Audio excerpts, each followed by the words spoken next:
Ẹ kalẹ́ sà o. Ìyàwó ẹ̀ka lẹ́ ọ̀kújọ́ mẹ́ta. Ẹ kújọ́ mẹ́ta, báwo ni iṣẹ́? Àdúgbò fọlọ́. Adẹ̀kù ìlú ìsà. Àwa nìyẹn yá.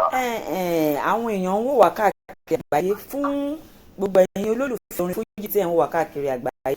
A wà pẹ̀lú máníjà Ọbàdàn, ìyẹn Alhaji Abbas Àkàndí Òbésèré. Alhaji Àrẹ̀mú Adéníyì, ẹ kí àwọn olólùfẹ́ yín. Ẹ̀ka lẹ́ gbogbo lé o. Orúkọ tèmi ni Alhaji Wasiu Àrẹ̀mú Adéníyì. Tí gbogbo èèyàn mọ̀ sí RMC Entertainment ológo Rainbow. Ẹ̀ka lẹ́ o. Ẹ ṣé o.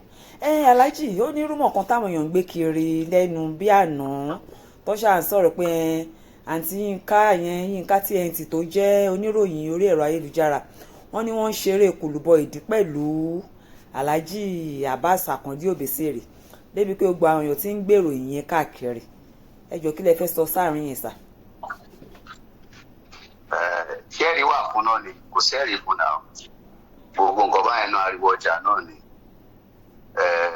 Ìyàwó Yínká TNT bí wọ́n ṣe mọ̀ wọ́n gẹ́gẹ́ bí a lè pè wọ́n ní tíjà tó máa ń gbà wọ́n nímọ̀ràn nípa ìgbéyàwó gbogbo and all that, you understand? So Alhaji Abbas Àkàndí Òbésèré gẹ́gẹ́ bí olórin àti entertainer, you understand? So ó nọ́mà káwọn èèyàn sọ nǹkan ó nọ́mà gẹ́gẹ́ bí nǹkan tó ń rọ oníkálukú wọn gbé dání, you understand? But wo èèyàn náà ariwo ọjà ẹ̀ nǹkan tó ń jọ. Tẹ́ bá gbàgbé pé ní ọdún ní ká pè ní àbóṣù díẹ̀ tí Yínká TNT wá sí orílẹ̀-èdè Nàìjíríà tí wọ́n ṣe ṣóò kan ọmọ rápálá Ọbàdàn ló kọrin fún wọn. Bóyá nǹkan táwọn èèyàn rí nìyẹn tó fi ń sọ pé bóyá wọ́n jọ ń ṣe regele àwọn méjèèjì.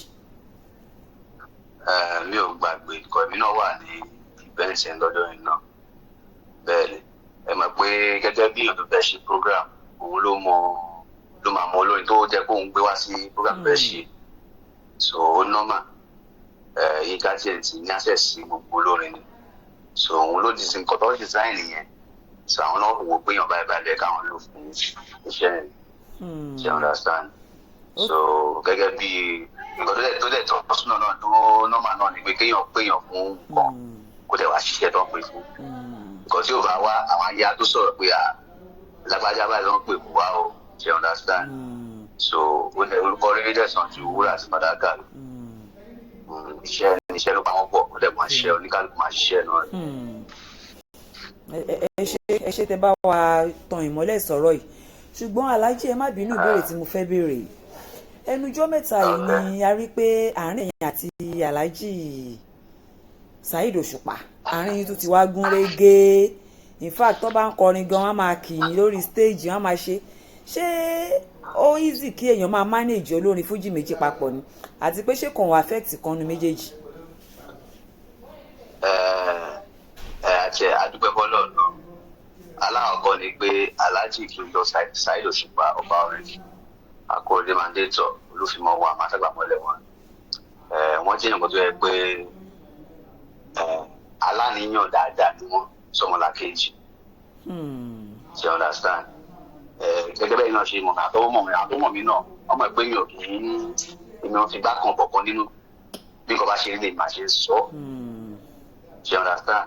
Kò sólórin tí mi ò tiẹ̀ sọ́dọ̀ ẹ̀ tí mi ò láǹfààní sọ́dọ̀ wọn. You understand? Ọba orin jẹ́ nǹkan tó yẹ pé tó bá rí yàn bí yàn bó ṣe fẹ́ da fún yàn yẹn lè dáhùn máa ń bá yàn náà sá. Ṣé tó bá ń bá mi tó ń bẹ̀ mí náà sá rere báyẹn náà ṣe understand èmi náà máa reciprocation ẹ̀ padà pé kò tó ṣe lé nìkan ní gbọ́dọ̀ ṣe fún ọ padà. So understand ilẹ̀ ó dẹ̀ wà ṣe understand gẹ́gẹ́ bí àwọn tí máa ń gbàdúrà náà ni pé kọ́lọ́ ń ṣe ọjà yàn ní ọjà òyìnbó. So irú kan tá a gbé dání ìsìn lọ́tà kò sí gbogbo àwọn èèyàn lọ́rẹ́ wa ṣe understand iṣẹ́ wa ló gbà bẹ́ẹ̀ lọ́tà rárá. So ọba orin àti RMC àti Òbésèré gbogbo àjọ wa náà ni wọ́n ń lọ náà ṣe understand ọ̀rọ̀ ṣẹ́ ni lápá kejì náà ọmọ ìyá kan náà tó ní gbogbo wa náà because Òkè Ìbàdàn ló tún dáa pọ̀ Ìbàdàn ní èmi fúnra mi, Ìbàdàn ní ọba orin, Ìbàdàn ní Alhaji Abass Akande Obesere, so gbogbo wa náà family kan náà ní gbogbo wa. So a lè gbọ́dọ̀ dúró síra wa náà ni nǹkan wa gbọ́dọ̀ bàjẹ́, a gbọ́dọ̀ máa dúró síra wa 24/7 náà. So gẹ́gẹ́ bí ó dàbí ọ̀gá bàbá sọ́mọ, ẹ̀gbọ́n sábúrò, ọ̀gá sọ́mọṣẹ́, family, so búrò ọ̀ṣẹ́ bó ṣe rí nìyẹn.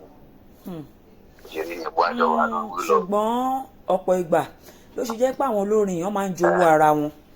Nísìn ọ̀dọ̀ Alhaji Obesere lẹ wà tipẹ́tipẹ́. Ṣé nísìn tẹ́tí wá ń bá Alhaji Saheed Òṣùpá náà ṣe ń sìn?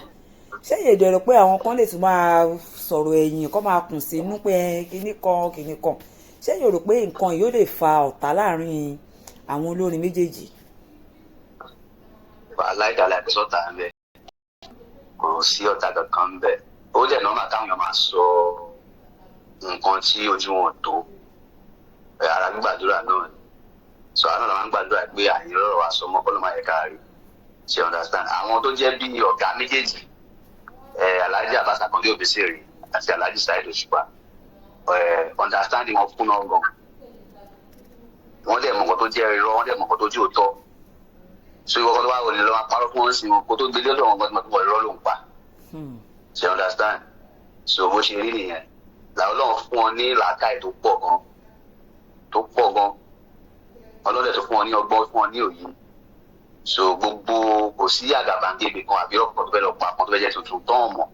Bó ṣe ń gbìbọ̀ fún wọn gan ti mọ̀ pé lọ́dọ̀ wa pa pé lágbára láti fẹ́ sọ́ àṣọ rẹ̀ kò ṣe èèyàn bẹ́ẹ̀.